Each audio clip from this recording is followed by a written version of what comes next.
பெண்ணாக பிறக்கும் அனைவர்களும் இளவரசிகள்தான் அப்பாவுடன் இருக்கும் வரை.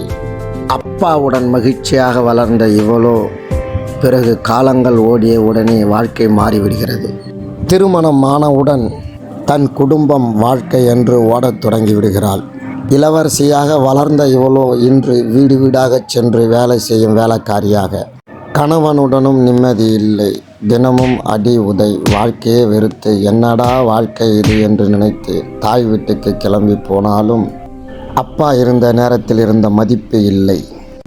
பிள்ளைகளை நினைத்து வீடு திரும்பி வந்தாலும் அங்கேயும் நிம்மதி இல்லை. இனி வாழ்க்கையே வேண்டாம் என்று முடிவெடுத்தால் பிள்ளைகள் ஓடி வந்து அம்மா என்று அணைத்து கொள்கிறது. அப்பொழுது இளவரசியாக இருந்த அவள் ஒரு தாயாக மாறி இனி என் பிள்ளைகளுக்காகத்தான் வாழ்க்கை என்று முடிவெடுத்து வாழத் தொடங்கி விடுகிறாள். இந்த கதை யாரையாவது நினைவுபடுத்தியிருந்தால் கமெண்ட்டில் சொல்லுங்கள்.